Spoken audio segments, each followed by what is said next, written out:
playback egitea, kantatzen ari zaren itxurak egitea da.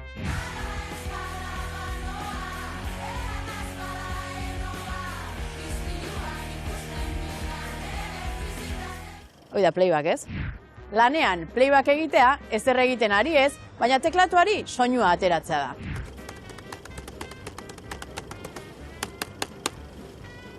Eskerrak telelana egiten dudan. Eta playback da Miren Amurizaren eleberri berria. Nerabe paisaia rural poligonero bat. Nik azalpen gehiago behar ditut. Bai, izango dituzu. Gaur Miren Amurizarekin hitz egingo dugu playbacki buruz eta liburua aurkezteko egiten ari diren bertso saio literarioei buruz ere. Eta ez Amurizarekin bakarrik, Bilbon egingo duten saioa aprobetxatuz Miren Narvaiza musikaria eta Oiana Bartra eta Alaia Martin bertsolariak ere elkarrizketatuko ditugu. Gaurko programan Bilboko birako bertsoaldiez gain, Hendaian egiten den Harrera taldearen aldeko jaialdiko bertsoaldiak izango ditugu. Bertsoa, literatura eta musika gaur hitzetik hortzeran. Playbacki buruz, playbacki gabe.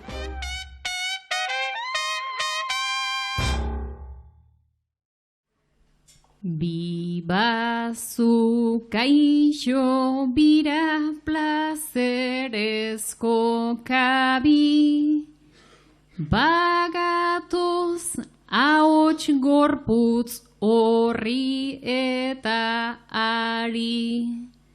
Gu ala gaudeta zuek egon adi, aritu nahi genuke plazerez kantari, eleberriak jarriz eleberriari.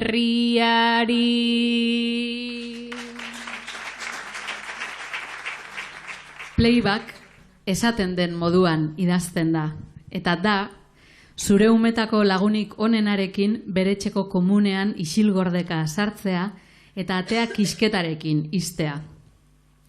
Playback, kasetea behin eta berriro errebobinatzea da, baina ez da nostalgia ariketa bat, edo ez hori bakarrik. Atzamar artetik eskapatu zitzaigun aurre helduaroaren tempoak berreskuratzeko saiakera bat da. Review eta play, review eta play, review eta play, play, play.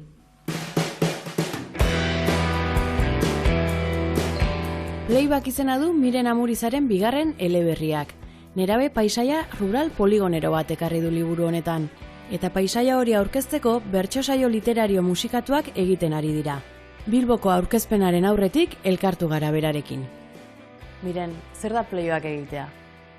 Literaturari eta liburuari dagokionez playbacka izan daiteke beste norbaiti ahotsa jartzea, ez? Kasu honetan ahots literario bat, nik Joneri, Poliri, pertsonaia guztiei jarri didana, izan daiteke baita ere atzera begirako bat egitea, ez? Kasetea behin da berriro errebobinatu eta play eman, errebobinatu eta play eman, kasu honetan gure iraganak berrikusteko modu bat balitz bezala, ez?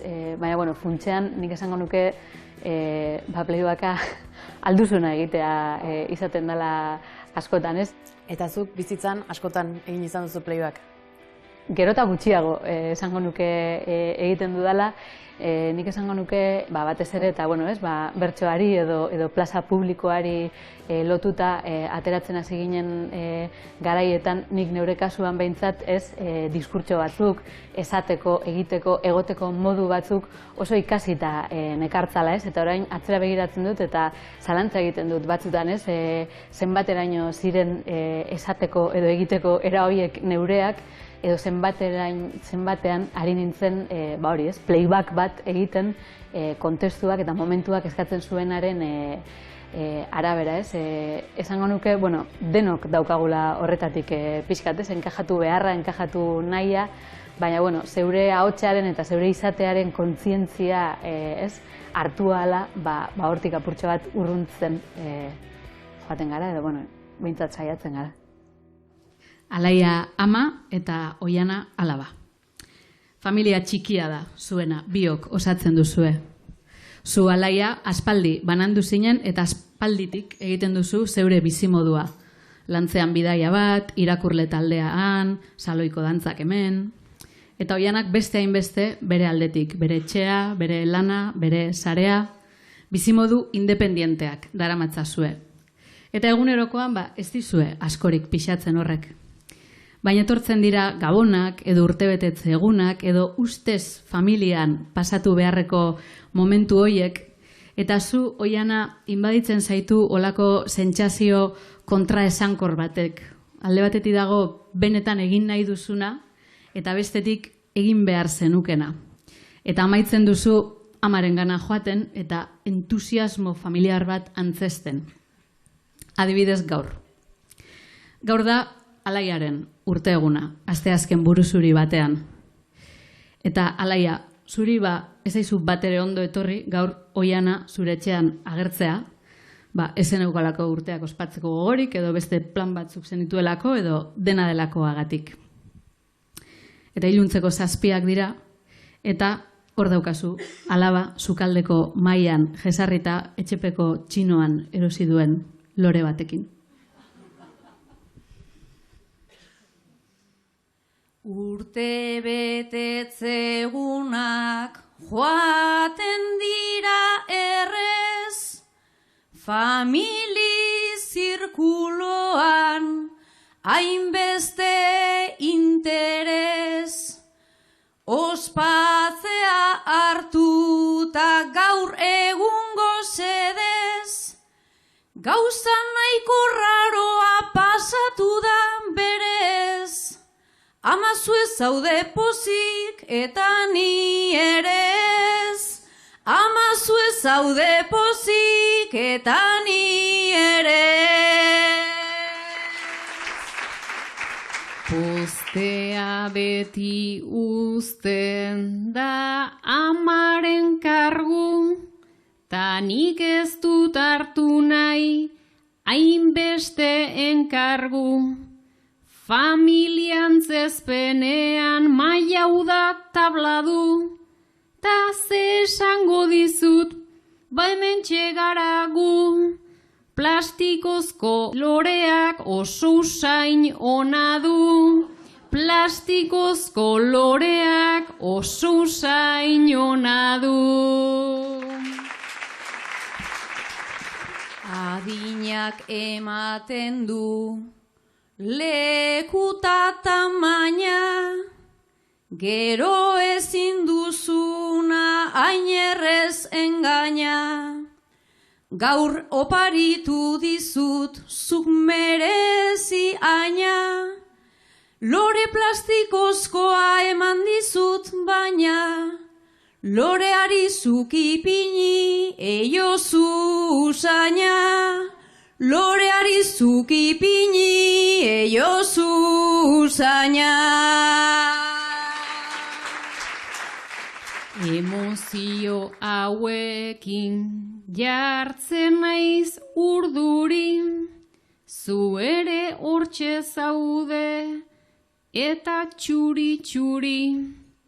Pentsa ze mai inguru eta ze irudi, lore eskais bat eta masaian musubi, kantatuko aldidazu zorionak zuri, kantatuko aldidazu zorionak zuri. Konexioa zaila denez azetzea, ez da horretaz errez beti jabetzea. Gaur bezortu tentsio eta suspentzea, beraz ze ondo ze gertu baitago heltzea. Urrengo astean da nire urte betetzea, urrengo astean da nire urte betetzea. Lore bat lortu duzu, agian musu truk, isiltasun pare bat irentsi dugu glup, orain pesarkada bat antzez dezagun guk, ta izango duzunez planetik aski zuk, arratsalde libre bat oparitzen dizut, arratsalde libre bat oparitzen dizut.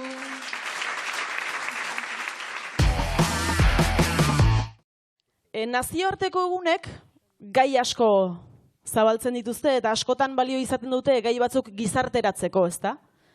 Gaurkoa urtarrilaren 14 omen da ilegorri bati musu emateko nazioarteko eguna. Oso gai interesgarria. Eta kasualidadea baldin bada ere, onartu behar dut, nik nire lehendabiziko musua ilegorri bati eman niola. Orduan, behin gai hori aterata, nahiko nuke kontatzea zerbait zuen lehendabiziko musu hartaz. Gogoratzen duzue, ez duzue gogoratzen, ez daukazue dena kontatu berrik, baina zerbait jakin nahiko genuke.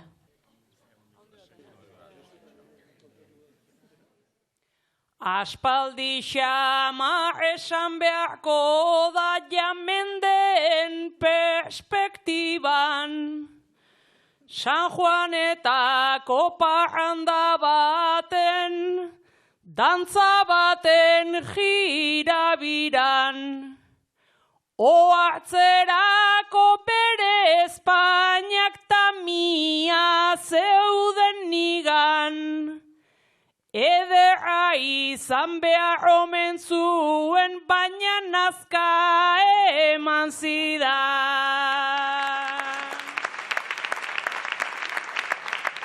Pudorea eta lotxa ezin zaizkit gorputz barruan kabitu, baina 12 urte neuzkanta, nik ere ari segitu. Eman zidan ta masail gorritzen, azal gorritzen abitu. Pentsatzen nago hilea ere zaltzitzaidan gorritu.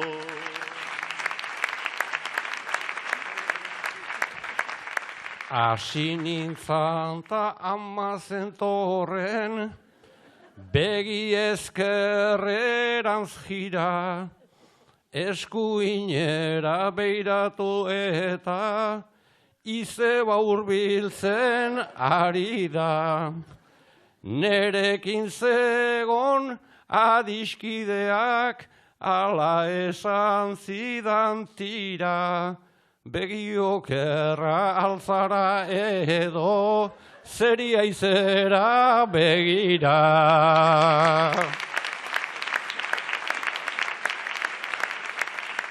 Lehen aheman begien oroitzapenen kateko, bainaiz oraindik ez dut indarrik zuei magazten asteko. Hauei aspaldi pasa zitzaien beren adina tarteko, neretik ez da inbeste pasa kondatu alizateko.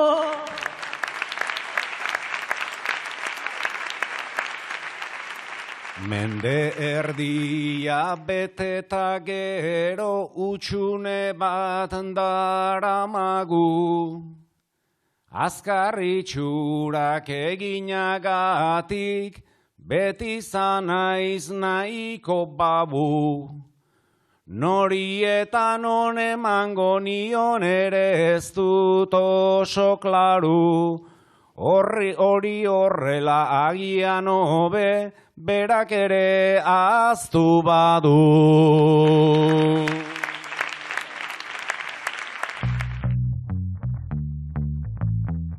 Garren hamarkadan dago kokatuta istorioa, erreferentzia asko daude, garai hortakoak. Zuk denak gogoratzen zenituen edo ingurukoei galdetuz ere berreskuratu dituzu erreferentzia horiek? Ba, denetik pixka bat, nik, Diogenes bat badaukat horretan bai oroitzapenekin, bai gauzekin, eta gauza asko, neure gauza asko neuzkan gordeta, gurasoeneko ganbaran, eta horri naiz bila, baina lagun artean ere bai komentatzen, ez? Eta hori egiten egia esan oso ondo pasa dut eta dugu, ez? Eta nolakoa zen garai hortako Miren?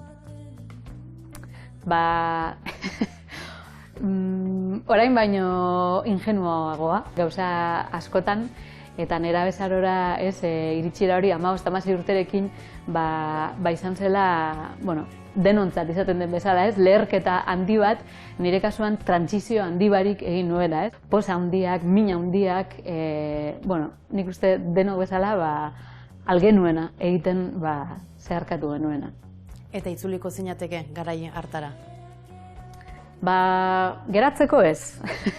Sartu irtentxo bat egingo nuke, orain nagoen lekutik ikusteko, baina egia esan liburua bera izan da modu bat horretarako, itzultzeko, eta ez da izan denpora nibili naizen horri idazten, baina hori, jartzen nintzen bakoitzean, itzultzen nintzen nolabait ara eta hizkuntzarekin ahalegin berezi bat ikusten da, jolasteko, eta nahi horretatik etorri omen zen ondoren istorioa. Bai, batzutan aldrebes izaten da, istorio bat eukitzen dugu, edo gai bat landu edo kontatu nahia, nik kasu honetan neukana zen grina bat edo ar bat, erregistro bat edo lenguaia literario bat euskaraz lantzeko, kasu honetan nerabe baten ahozko hizkeratik edo jergatik urrean egongo zen erregistro bat, ahots bat behar zen, hoiei guztiei zentzua emateko, eta hortik iritsi nintzen nerabe baten figurara, eta hortik gure nerabe zarora, Laugarren kapitulua. Lokala. Zuri Titanicekin gertatzen zitzaizuna gertatzen zait niri lokalarekin. Rebobinatu eta berrikusten hasten naizen bakoitzean pentsatzen dudala, ea oraingoan ondoratzen ez den, ea Leonardo DiCaprio onik irteten den oraingoan, mesedez, mesedez. Sentsazioagoa da, pentsamentua baino. Jende hark proiektu hombren sartuta edo zipaio izateko prestatzen edo biak tartekatzen barik, utzi nuen kantoian jarraitzen duelako gorputzaldia. Zubipeetan betikotutako pintaden moduan. Nuklearrik ez, presoak kalera, olabe pagala koka. Oraingoan lagunek izango zarete, Alaia eta Oiana. 15-16 urteko mutilbi zarete. Lokal bat daukazue santutxun, lonja bat, eta aurre iritzi asko, gauza askoren inguruan. Eta gaur egoazten iluntzea eta kalean hotz eta etxean gurasoak, lokalean elkartu zarete. Oiana zu bertan egon zara, kanuto bat liatzen, Alaia puztu eginda sartu denean. Neskalagunarekin egon dela eta txortan egin duela, esan dizu. Eta zuk birritan pentsatu barik berehala, banik pasaden astean. Kontua da, ezetz. Ez batak ez besteak ez duzuela oraindik sexu harremanik izan. Baina hori, behinonezkero, ezin da jakin. Eta hortxe ari zarete, banik hau eta banik bestea, zeinek gehiago, zeinek, ia bolari noiz arte eusten diozuen. Lokal honetan ez da sartzen eguzkia, baina bai behar dugun munduko guztia. Lehen aldi bat izan dut, urrundut ozkia, eta dena izan zen laputa ostia. Eta dena izan zen laputa ostia.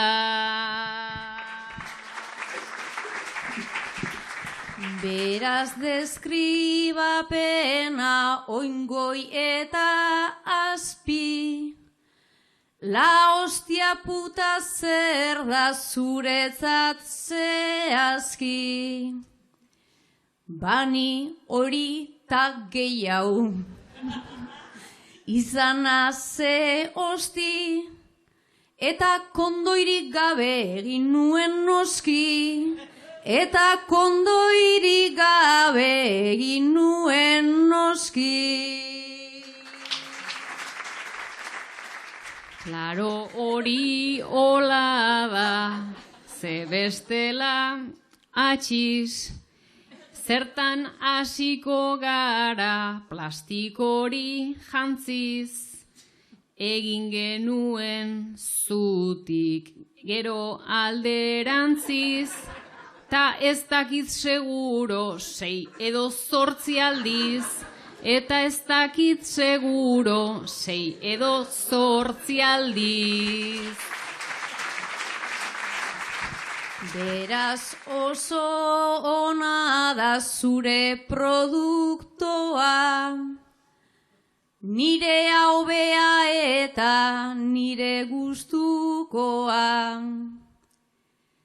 8 aldiz eiteko nundago trukoa, nik bakarra egin nuen 8 ordukoa, nik bakarra egin nuen 8 ordukoa. Beraz deituko zaitut lokaleko piton, gizon zinen ta orain ze nolako gizon, orain dator onena, entzun tio txiton, titiburuak gogor ipini nizkion, titiburuak gogor ipini nizkion. Piton deitzearena ez alda hain grabe, honetan ere ezin gara izan talde. Ni askatu nizkion, suabe, suabe, nire neska gaur dago titiburu gabe, nire neska gaur dago titiburu gabe.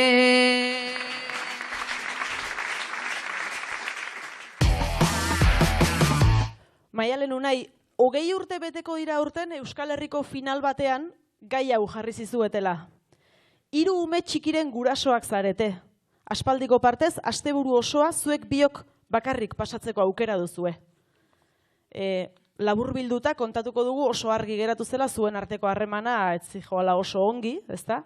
Naiz eta tartean Unaik orduan bota zuen ejem egiteko gogoa edo bazuela eta 20 urte pasatu dira orduztik, dagoeneko zuen 3 umeak ez dira hain txikiak, zuen harremana nola dago 20 urteren ostean? Zer modu zaudete zuek? Etzela gure garaionena, neukere alaxe uste.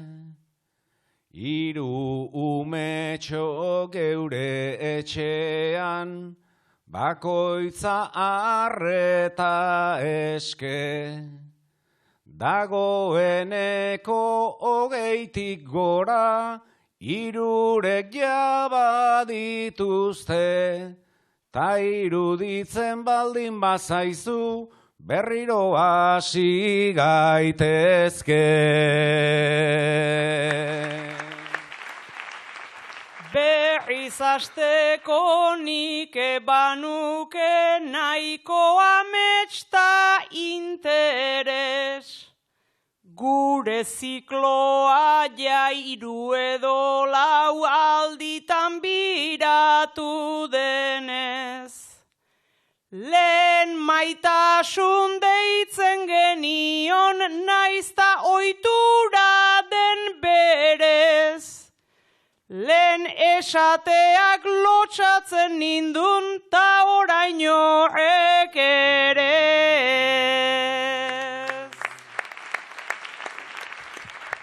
Beinonezkero ezote gaude gu biok lotxak galduta.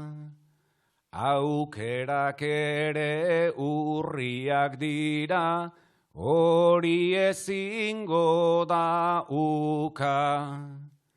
Gorputza ere dugunez gero, jada denborak zailduta, orduan baino guapago zaude, gertutik begiratuta.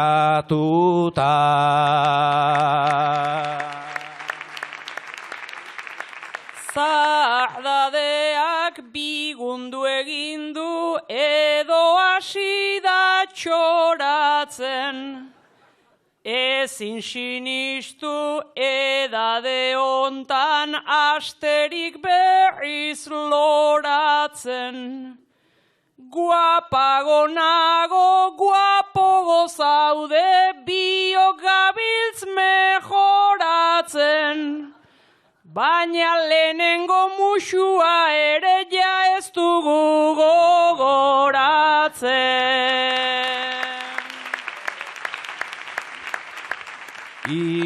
Ituan asmatu duzu, zorionak Maialen bingo. Baina hementxe gaude gu biok ta parez pare berriro. Geure artean ta hemen ezpada egen pixka bat egingo. Kalera joan ta bilanon hasi ere nuke jakingo. Elkarrentzat ta elkarrekiko izan dugu aguantea. Kalera joan ta ligatzen hasi, ai orain azekantea.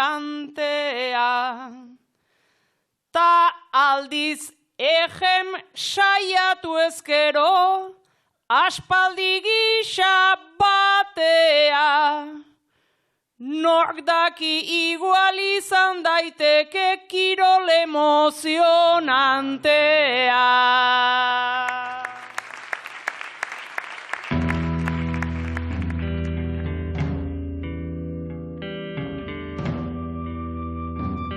Miren, liburu aurkezteko bertsosaio literarioak egin dituzue, zergatik autu hau? Aurkezpena, berrizen aurkezpena egiteko sortu zen ideia hau, eta baia sortu genuen ezkero gidoi bat, eta Mirenek musika, giroak gehi kanta batzuk landuak zituenez, pentsatu genuen aukera polita izan zitekela, saio batzuk gehiago egiteko, liburuari berari, beste bizitza bat ematen diote saio bakoitzean, gehi aparte guk ere aitzaki edo arrazoi ezin hobe bat edukitzen dugu, lagun artean elkartzeko, kantatzeko, gustuko giro seguru atsegin batean kantuan aritzeko, konbo perfektua da eta festa txiki bat izan da orain arteko saio bakoitza. Eta zu nola sentitzen zara liburuari buruz zure lagunek bertxotan egiten dutenean? Nik uste oso aberazgarria dela, edozein irakurlek liburuari buruz bere iritzia edo bere ikuskera ematen dizunean, ja liburuak irabazten du geruza bat gehiago. Hori gainera asmo artistiko batekin eginda baldin badago eta gainera bertsora ekarria, zabaldu egiten da askogatik liburuak duen dimentsioa. Eta geruza horri gehitu behartzaio Miren Arbaiza Mizeren musika. Bai, izugarrizko poza izan da bide hau Mirenekin hasi izana, musikarekin laguntzen du saio osoa, testuak errezitatzen ari garenean edo ari naizenean ni kasu honetan berak fondoko pieza batzuk jotzen, kantatzen ditu, eta horrez gain bertsoalditik bertsoaldira bere pare bat kanta ere kantatzen ditu, gaiekin edo momentuarekin bat datozenak, gehi, gero sorpresan beren beregi liburuko testu zati batean oinarritutako kanta bat ere kantatzen dut, horrekintxe amaitzen dugu. Miren Amuriza, guk ere gustora jarraituko dugu, zuk ematen duzun hori jasotzen. Eskerrik asko. Eskerrik asko zuei. Azken aldian eta urte aldaketarekin are gehiago, asko aipatzen dira etxe bizitzen alokairuen prezioak. Ipar Euskal Herriko 24 herritan alokairu prezioen mugatzeko dispositiboa indartzeko xedea duen prefekturaren erabaki bati elegitea ere jarri diote.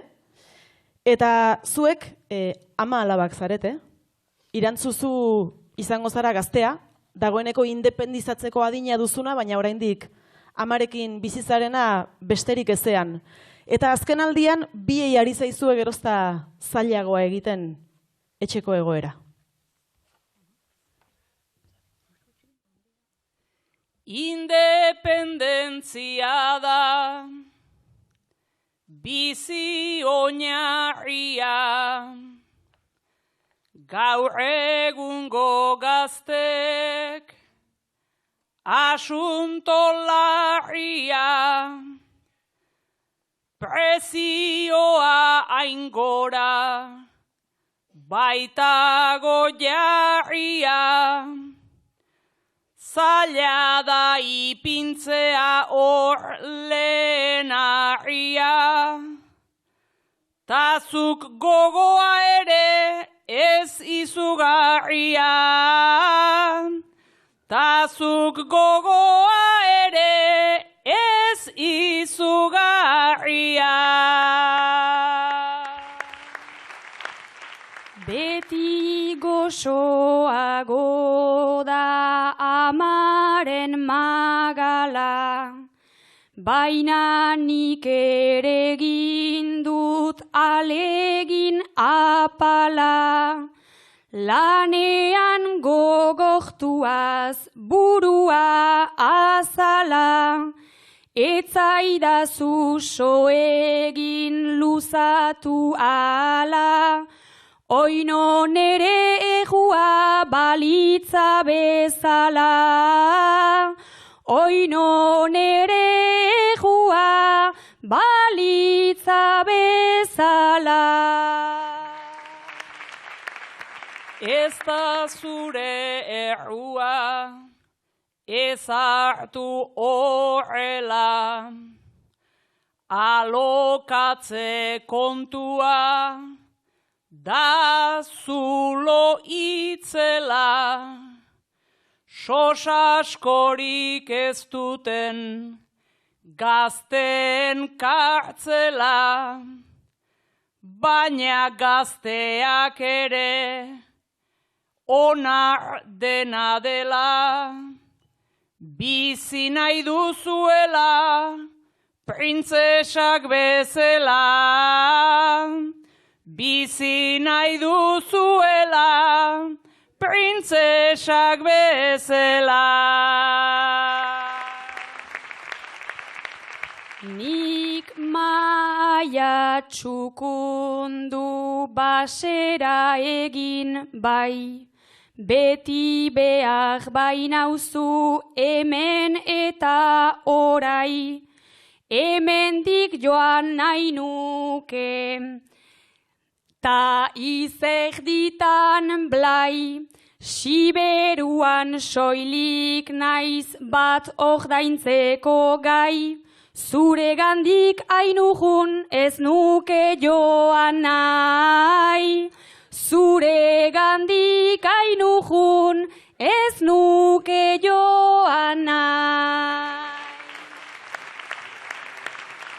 Siberua zeder, ze polit ze berde, baina beti tristura, goibel baten mende, hemen etxe bizitza, aukerak hain mendre, baina inguruan bada, zenbait gazte jende, taldean bizitzeko, prest baldin bazeunde, taldean bizitzeko, prest baldin bazeunde. Sukaldea taldean Maialen ta Salan irantzu. Ez algira ederki ibiltzen nitazu. Taldean biziko naiz egidazu kasu. Baina hortarako behar dira gela batzu. Erentzian etxe hau eskaini zaidazu. Erentzian etxe hau eskaini zaidazu.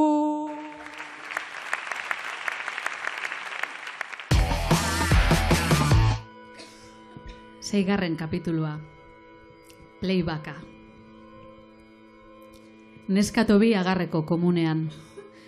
Lehengoak bebekako bisera bat darama atzerantz ipinita. Kamiseta interior nasai bat eta galtza deportibo granateak. Bigarrenak superbateko motxila bat dakar.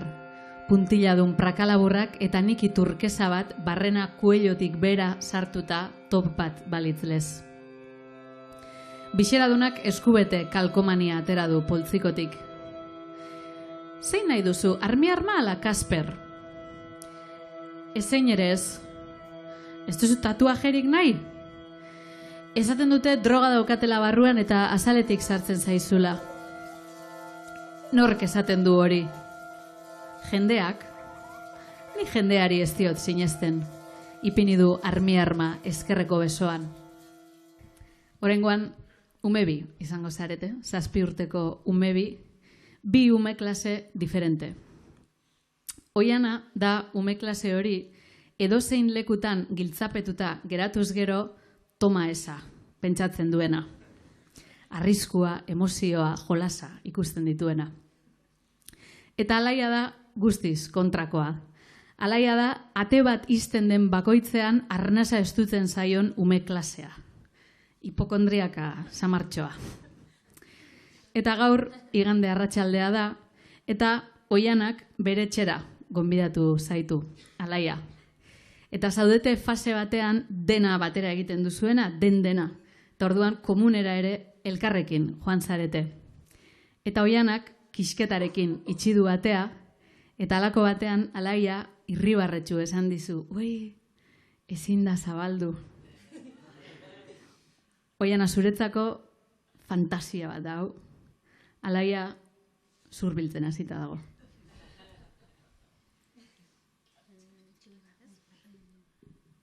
Nire etxera etorri, zara bada espada gustura pasatzeko, elkarrekin gaba, entzerratuta, oin geratu gara, bajolastu gaitezen, tiniebletara, bajolastu gaitezen, tiniebletara. Ni tiniebla hoietara jolasten enoa, orain umoreari ipini frenoa. Kantatu espailskelsak bestela txenoa, zenbat denborarako dugu oksigenoa, zenbat denborarako dugu oksigenoa.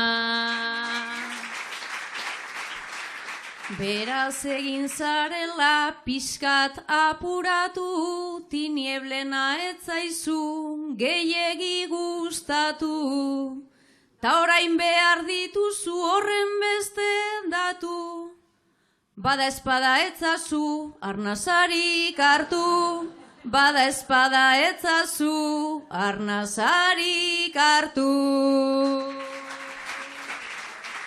Lurra mugitzen dabil, bihurtu zait barku, komuneko atea, austear den arku. Hotxak entzuten ditut ezin dut hausnartu, tanpask jartzen duena belarritan sartu, tanpaks jartzen duena belarritan sartu. Beste ideia batekin ta hobean nator, bainera bete daigun urarekin borbor. Sartuta sekadora botatan derrigor, ta ikusiko dugu zer gertatzen den hor. Ta ikusiko dugu zer gertatzen den hor. Ailaguntxo honekin, ansietate krisi, piloa izaten dut ola ezin da bizi. Baietz esango dizut bete bixi-bixi, ausartena zuzara, zuzartu lehen bizi. Ausartena zuzara, zuzartu lehen bizi. Iruditu alzaizu pixka bat arraro, mugalen behar dudala, oinik neuk igaro. Sartu naiz barrurantza lehenengoa klaro, kalambre ematen du bai, baina oso guai dago. Kalambre ematen du bai, baina oso guai dago. Zazpi urtetxo dituta topera doa, nenukoari ere emanda tragoa. Gero meriendatzeko agian ardoa, latza izango da zure nera bezaroa. Latza izango da zure nera bezaroa.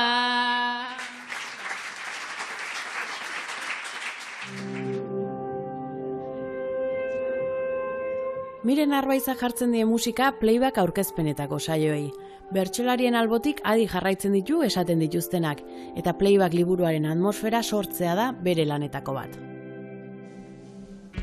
Nola iristen da Miren Arbaiza playbacken aurkezpenetara? Hasten da gonbite batekin, Mirene bera urrulu jatan, oindala denporatxo bat. Esanez, zerbait proposatuko zidala. Ondio nekien nundi joango zen, baina proposamen bat inbar zidala, eta handi denbora batera, jakin nuen horixe, liburu berri bat zekarrela, eta ez zuela nahi ohiko aurkezpen bat egin, eta ia lagunduko nion musikarekin. Eta horra zinitza pixkat irudikatzen ia ze musika izango zen lagunduko ziona, horreri. Eta nahiko argi ikusi neban nola iraganera bidaia bat dan, musika horrek eukibar zituela bai efektu batzuk, edo dela reverberazioa, edo dela txoruza, edo dela, jolastu behar nebala soinuarekin berarekin. Pixka bat ametxetan edo ametxakin eta lotzen dugun mundu horretara saltuak izan barzala. Eta zer gehitzen dio bertso saio literario honi zure musikak? Uste dut dela kontakizuna edo irakurraldia laguntzeko modu bat, uste dut laguntzen dabela Mirenek liburuan kontatzen daben espazio horietara bidaiatzen, ez? Dela giroekin, berak aukeratutako pasarte horietako giroak diren moduan, pixka bat kontatzen diran estena horiek, eta imaginatu ditzak egun soinuak egongo diran horiek txertatuta. Eta holan pixka bat nik uste dut laguntzen dabela bertan kokatzen, ez? Berak iraganera egiten duen salto horietan kokatzen bertan, ez? Baita ere, ari bat ere nahi du izan, ez? Akordeak erabiltzen diranak, kantu bat ere sortu dugu, bertan liburuan oinarritutako kantu bat, eta horre erabiltzen diran akordeak dira pixkat ari bat hasiatik eta bukaerara, ez? Liburua bera, 2000 hamarkada horretan dago kokaturik, zein zen orduko zure soinuan da? Liburuan bertan agertzen dana. Izan da izugarria irakurriala konturatzea zenbat esenatoki eta zenbat orduko pop kulturako eta herriko soinu banda horiek zenbat konpartitu ditugun, ez? Gauza pila batetan bat egin dut, eta eskerri eskuin ari naiz gomendatzen nire laguneiz, ez dakit, benetan ikusi ditut, estena pila bat. Nik liburuan bertan jaso dituen, kontatzen dituen soinuak, usainak, irudiak oso gertu dauden ibizan dituenetik, bai. Gu ere oso pozik egon gara zurekin, Miren Arraiza, eskerrik asko. Eskerrik asko, Mirari. Deskribatu Maialen gure adinean, Ni egoskorra nintzen nere ezinean, denanekila usten nun nik ez jakinean, zuek zeraten gisako ni azken finean. aurten azkeneko aldiz 50 piko. Barkatu baina oker zabiltza mutiko, oraindik bi falta zaizkit behintzat nerekiko, 50 ainazka ez da etorriko.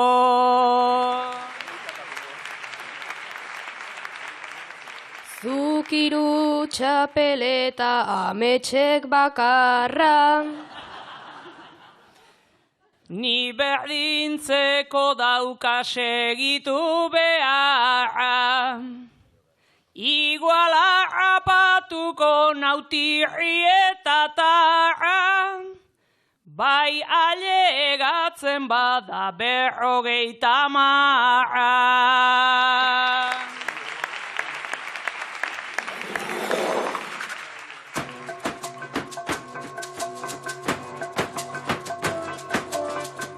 Michel Aire Salvador bigarrena bertsolaria zendu da. Urepeleko hartzaina eta bertsolaria zen, aita bezala. Lehen plaza 1967an egin zuen. Salvador, Matxin, Jon Lopategi eta Txomin Ezpondarekin. Michel Aire Salvadorrek bat-bateko sariketa askotan parte hartu zuen. Batik bat Nafarroako txapelketetan. 1980tik 96 bitartean 17 aldiz lehiatu zen. Eta finalera iritsi zen gehienetan, baita 3 txapel jantzi ere. Xilaba txapelketan berriz 2 aldiz aritu zen, 2008an eta 2010an. Zer garrantzia ote da galtzero irabazte, iduritzen zaut gaur giro berri bat dela haste, persularitza ikusi dugu guk einbat triste, baina tristura guziak gaur urruti zoazte, zer zoriona bentzuek eta gu hor nahaste, gu hemen izanen gira zuek hor bazirezte.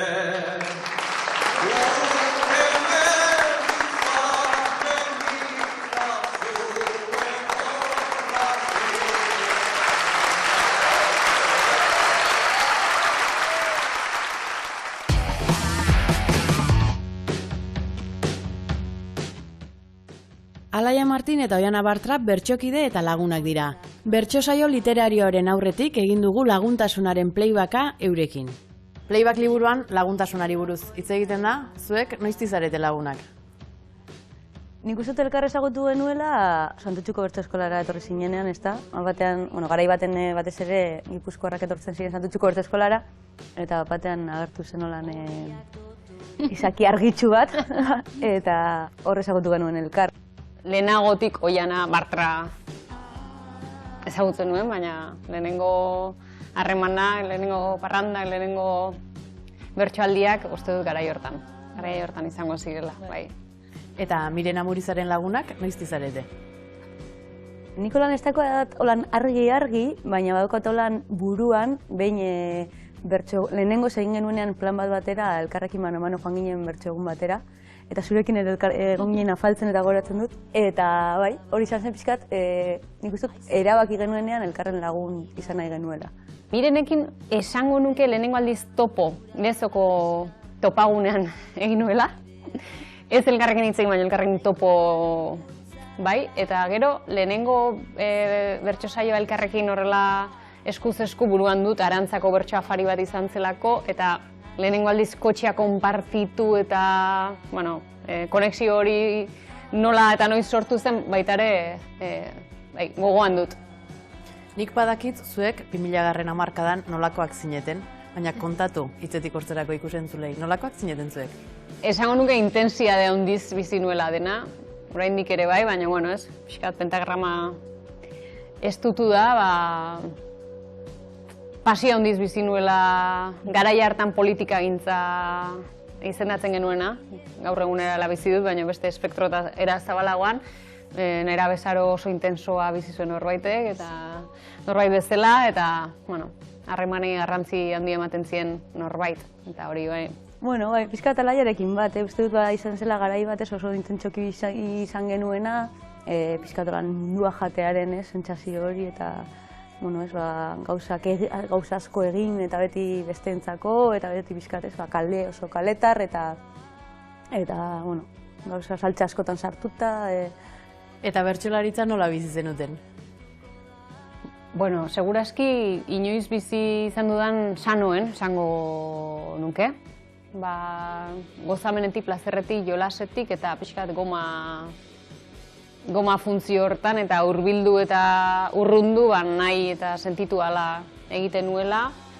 Bertsolari izateko pretentzia handiri gabe, ilusio txiki batekin bai, baina bueno, bizitzan eten gabeko bilaketan nenbilen garai bat. Nire kasuan esen nire lehentasunezko zerbait, bertsolaria nintzen, baina bertsotan egiten nuen, baina zen zerbait paisaian zegoena edo.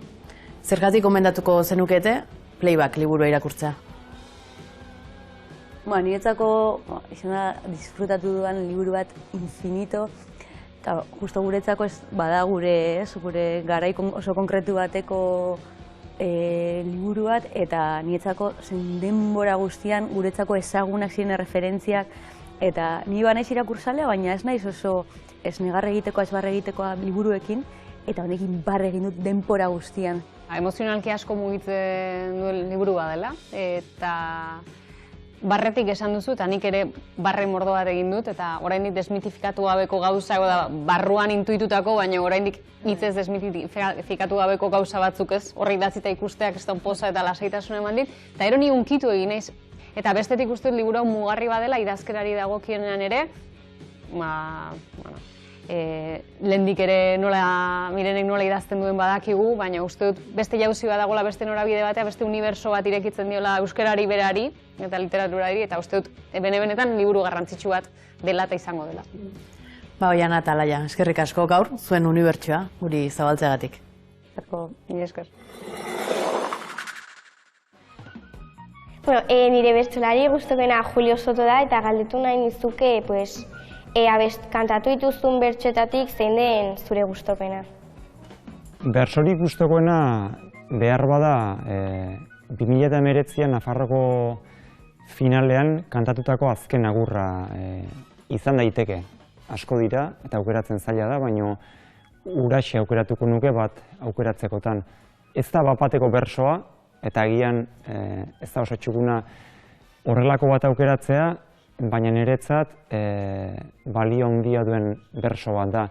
Urte zail batzuetatik nentorren eta final ura, eta bereziki agur horrek niretzat simbolizatzen du holtza gainean zein holtza azpian egoteko modu edo garai berri baten hasiera izan zen final ura, eta bereziki bertso ura halako katarsi bat izan zen nigan.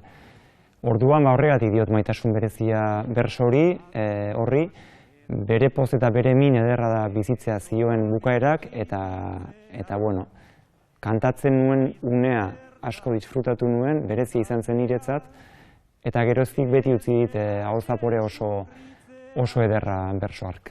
Ondoan norbait sortzea, ondoan norbait hiltzea, naiz gertatu gozatzea, bezalaxe sufritzea, bere poz eta bere min, ederra da bizitzea.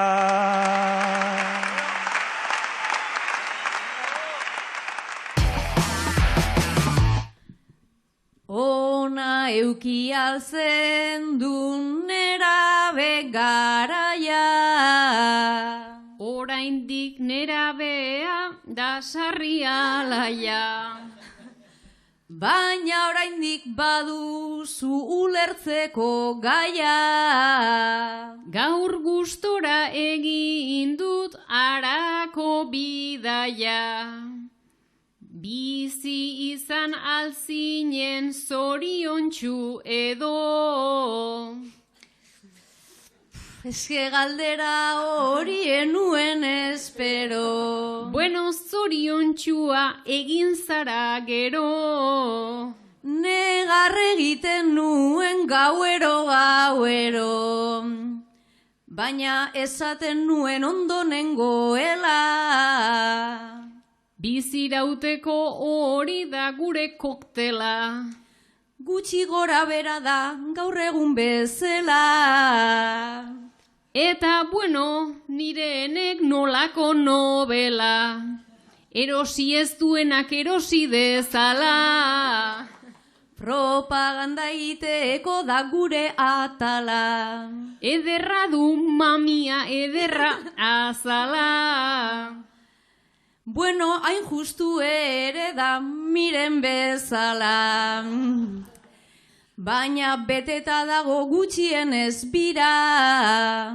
Geroko trago baten zain egongo dira. Irribarretsu daude gugana begira. Organilloarekin haze jira bira. Tekladua esatea hobea izango zen. Lehen pitonez handu zu ez alzara oroitzen. Hobe dut ez kantatu mikrotatiko zen.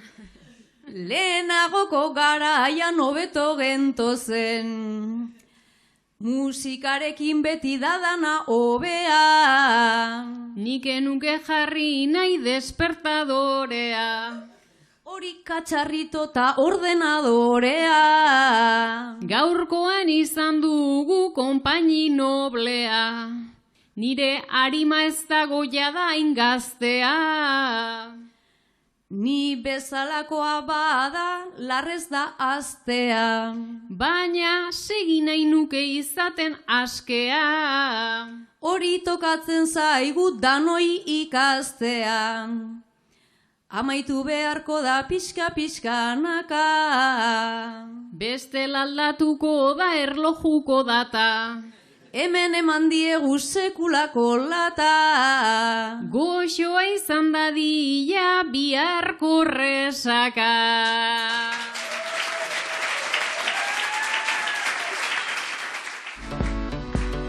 Ostira larratxalde poz bat zara.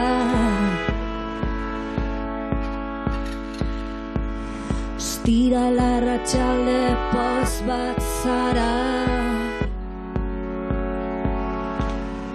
Emadazu eskua berriz, elkarrekin irten gaitezen edozen kale itxutatik. Eskutik, eskutik, eskutik.